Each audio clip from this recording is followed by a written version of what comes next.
พวกข้าทรงที่เป็นพนักงานยกเครื่อง1มือไปเบิ่งกันเลยว่าพนักงานยกเครื่องมือนึงเฮ็ดหยังแดอยู่เริ่มต้นมาก็บินจัดเต็มเลยเนาะสิ่งที่เราต้องเฮ็ดในอาชีพนี้ก็คือใช้แรงงานเนาะแต่ละมื้อหน้าเวียกก็จะบ่มีหยังหลายเนาะหัวหน้าเวลาหัวหน้าสั่งเครื่องมาเนาะเอาบินให้เราเอารายการให้เราจัดไปส่งลูกค้าเราก็ต้องใส่เหือใส่แรงของเรานี่แหละจัดเครื่องเนาะเพื่อว่าไปจัดส่งให้ลูกค้าอยู่ร้านขายเครื่องบ่ว่าจะเป็นร้านน้อยหรือร้านใหญ่ก็จะมีหน้าที่ที่แตกต่างกันไปแต่ว่าในหน้าที่ของอาชีพยกเครื่องนี่นะแม่นจะใช้แรงงานเป็นหลักเลยเรื่องความหนักความเบาแม่นแล้วแต่เวียกงานของร้านไผมันบ่ว่าจะอาชีพใดก็ต้องได้ใช้ความอดทนในหนึ่งเนาะมันก็มีความทุกข์ความสุขความหนักความเบาอยู่หั่นคือกันหมดแหละมื้อนี้อาทรงก็ได้เป็นอาสาเป็นเฮ็ดเกือบทุกอย่างเนาะบ่ว่าจะเป็นยกเครื่องจัดเครื่องให้ลูกค้าจัดส่งลูกค้าเนาะเฮาก็เฮ็ดหน้าที่ไปเลยมื้อนี้นะเพราะว่ามื้อนี้พนักงานก็มาบ่ครบกันเนาะทนพิษบาดแผลบ่ไหวก็พากันครอบไปหมดแล้วสำหรับข้อยแล้วคิดว่าบ่มีอาชีพใดที่จะง่ายไปหมดเนาะทุกๆอย่างต้องได้ใช้ความอดทนความพยายามซึ่งเฮาก็มาเฮ็ดมื้อนี้ก็ได้เห็นใจเนาะได้ฮู้ถึงความอิดเมื่อยเนาะมันก็มีความยากในตัวของมันทุกๆอาชีพบ่ว่าจะเป็นอาชีพใดถ้าเราบ่มีความอดทนความพยายามนำมันเฮาก็อยู่นำมันบ่ได้เนาะมาบ่เว้าหลายแล้วเดี๋ยวเฮามาเบิ่งการเฮ็ดเวียกของเฮามื้อนี้เลยว่าเฮาเฮ็ดหยังแน่เนาะที่ผ่านมาตามคลิปนี้เฮาก็ได้ไปส่งเครื่องมาแล้วเนาะมื้อนี้จัดส่งมาใส่รถ3ล้อสีแดงเฮานี่แหละมื้อนี้น่ะรถคู่ใจเนาะหาก็ได้มาใหม่ๆรถนี้ส่งเครื่องตามเที่ยวในเมืองเนาะเฮาก็เสี่ยวรถน้อยๆนี่แหละเนาะไปส่งเพราะว่ามันสะดวกสบายดีเนาะว่องไวเวลาเข้าไปห้อมน้อยห้อมในสินั่นเนาะมันก็ประหยัดเวลาได้หลายแล้วก็ว่องไวให้ลูกค้าเนื่องจากว่ามื้อนี้พนักงานก็มาบ่ครบเนาะก็เลยว่าต้องได้เปลี่ยนกันไปเนาะผู้หนึงก็ต้องได้ประจำอยู่ร้านแล้วก็ผู้หนึงก็ต้องได้ไปส่งเครื่องนำเฮาเนาะบัดอันน้อยสิเฮาก็ไปคนเดียวเนาะกันว่าตอนหลายสิเฮาก็ยกบ่ไหวเฮาก็ต้องเอาคนไปช่วยเนาะแบ่งแรงกันบ่ว่าคนเดียวมันก็บ่ไหวแท้ๆบ่ขึ้น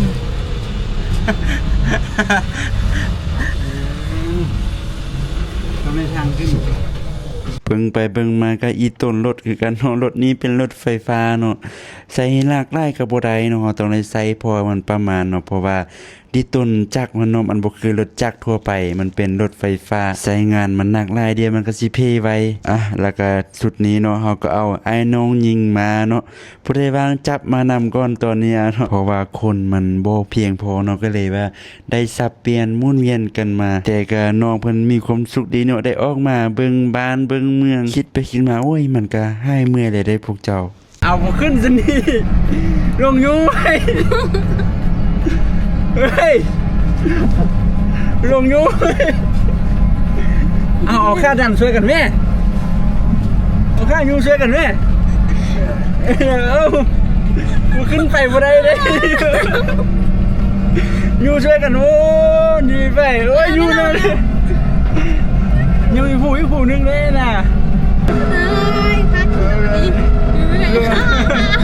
ลงเลยอ่ะลงยูโอ้จะมาขึ้นหูตัวนี้แห่งสันมาขึ้นแท้สิมันยูเสีย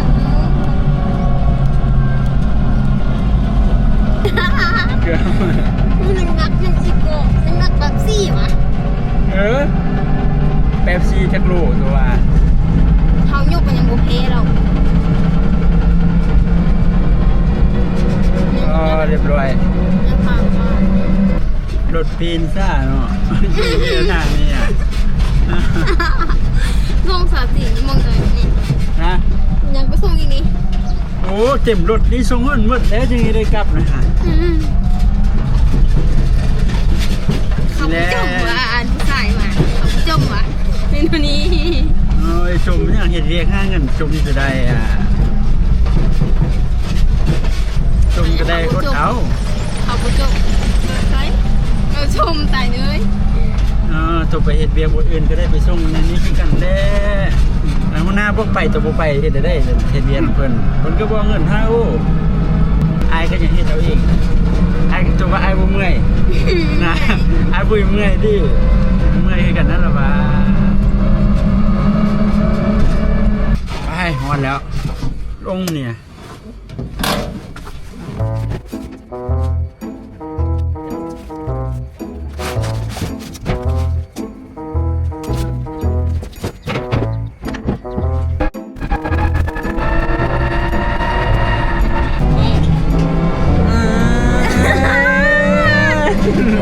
ลิงจำได้ไหมเนี่ย แม่นี่ อ๋อ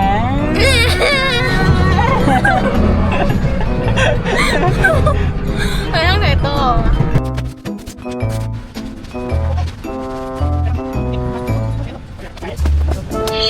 จนพลังแล้วไปกันต่อ ตายแล้ว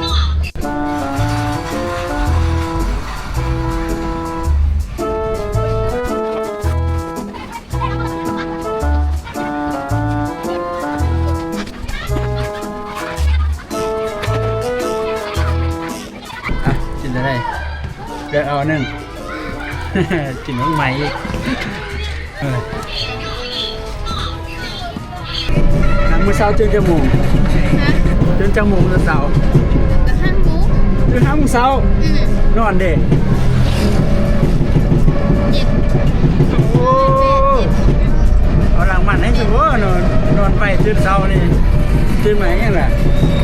ตื่นไหมยังล่ะตื่นแต่เช้าครับ เอาอันผิดเปียกอันร้านกันแล้วกัน6 โมงอะไรลูกเครื่องเสียบเข้ามา เรียกเงินนึ่งเข้า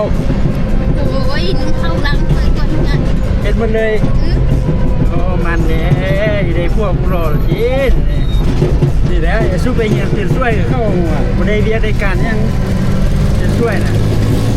แต่ละมือไอ้ลูกมันนึ่งเข้าลูกมาปลุกเข้าแล้ว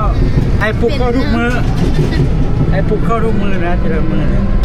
ไอ้บ่ได้ปลุกแต่คนทุกเงินนะไอ้ปลุกคนเกือบทั่วประเทศแล้ว ไปแล้ว โอ้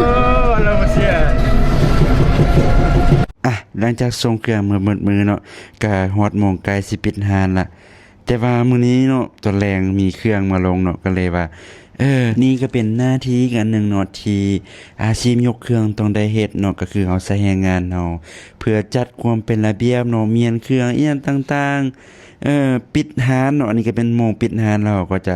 เตรียมตัวปิดหานละเวลาฮอดโมงปิดหานนี่คือว่ามีแฮงวับขึ้นมาว่ะ เนาะเก็บเครื่องเก็บของนี่ก็ไว้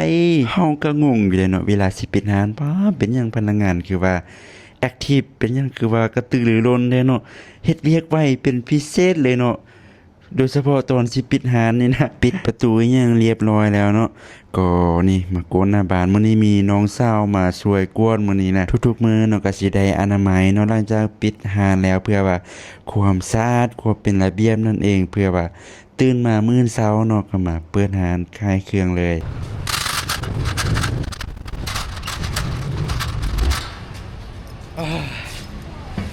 แต่ละมือแต่ละเวียนเนาะซอกถ่ายคลิปได้ทึกมือขนาดมื้อนี้นะว่าอยู่ถ่ายชิวๆรีวิวการเฮ็ดเวียกเป็นพนักงานยกเครื่องหนึ่งมือเนาะแต่ว่ากระทึกมือเกิน ตอนนี้6:10เนาะปกติท่านเลิกเวียกจะเป็น5:30เนาะปกติเนาะปิดหายังเรียบร้อยแล้วแต่ว่ามื้อนี้ยุ่งแฮงเนาะลูกค้าหลายทั้งจัดเครื่องส่งอีกอย่างหลายอย่างเลยเนาะหลายๆเวียกเมื่อยนี่อ๋อยืนนี่คนยืน13ชั่วโมงมื้อนี้นะบ่ได้นั่งพักเลยเนาะมื้อนี้นะเมื่อยเนาะอาชีพได้เฮ็ดเวียกหยังก็เมื่อยก็ค่อยเห็นใจพนักงานได้เนาะเวลาค่อยเฮ็ดเวียกนำพนักงานในห้างนี่จังซี่น่ะเนาะค่อยก็เฮ็ดนำเขาเจ้าได้เนาะค่อยเข้าใจเขาเจ้าค่อยฮู้ว่าการเฮ็ดเวียกกันเมื่อยเนาะค่อยบ่เคยเขาเจ้าเฮ็ดคนเดียวเป็นสั่งเฮ็ดเวียกแต่เทื่อนี่ค่อยได้ไปเฮ็ดช่วยกันเพราะว่าค่อยเข้าใจว่าการเฮ็ดเวียกมันเมื่อยคือกันเนาะเวียกได้ค่อยทันช่วยค่อยก็ไปช่วยเนาะแต่ว่ามื้อนี้ก็มาเฮ็ดเป็นพนักงานเต็มตู้เลยเนาะเป็นพนักงานแบบเขาเจ้าเฮ็ดแต่ละมื้อน่ะเต็มตัวเลยเนาะเพื่อมาเฮ็ดเวียกค่อยพนักงานตำแหน่งยกเครื่องก็สิประมาณนี้เนาะมันก็จะมีมือบักมือหนักมือเบาเนาะอันนี้ก็ถือว่าหนักแล้วมื้อนี้หนักเนาะเพราะว่าทั้งมีเครื่องมาลงทั้งไปส่งเครื่องลูกค้าเนาะหลายๆเวียกเลยทั้งค่ายเครื่องนำสินะมื้อได้เบามื้อได้ว่างสิเขาก็ได้พักผ่อนเลยบ่มีเวียกสินะเนาะก็นั่นแหละเนาะมื้อนี้ทั้งเมื่อยทั้งม่วนทั้งทาแต่ก็คือว่าเนาะเฮ็ดเวียกหาเงินเลี้ยงชีพประจำวันก็ บ่เฮ็ดก็บ่ได้เนาะเฮาก็เป็นหน้าที่ของเฮาเนาะเฮ็ดเวียกหยังก็ย่าแหละทุกคนล้วนมีหน้าที่รับผิดชอบล้วนมีความรับผิดชอบของตัวเองเนาะเอาเฮ็ดเวียกได้เฮาก็ต้องรับผิดชอบให้มันได้เฮาไปเป็นคนรับจ้างเขาเจ้าเนาะเฮาก็อยู่ในความรับผิดชอบเขาเจ้าเฮาก็ต้องเฮ็ดให้มันเต็มที่เนาะเพราะว่าไผๆก็คือกันอ่ะมื้อนี้ก็ผู้ใดเฮ็ดเวียกในสาขาได้เนาะเฮ็ดเวียกผู้ใดเฮ็ดเวียกยกเครื่องนี่ได้บ่เนาะแชร์กันได้ร่วมกันได้เด้อเนาะมื้อนี้ผู้ใดเบิ่งจำจบนี่เนาะก็ฝากกดติดตามอยู่ที่ทาง TikTok แล้วก็ทาง YouTube เนาะทางเส้นทาง Facebook นั่นก็อย่าเนาะฝากติดตามนำกันได้เดี๋ยวสิเฮ็ดคอนเทนต์สิเฮ็ดถ่ายคลิปอีหยังออกมาแล้วให้กันเบิ่งตลอดนี่แหละเดี๋ยวเจอกันเด้อกลับบ้านไปพักผ่อนก่อน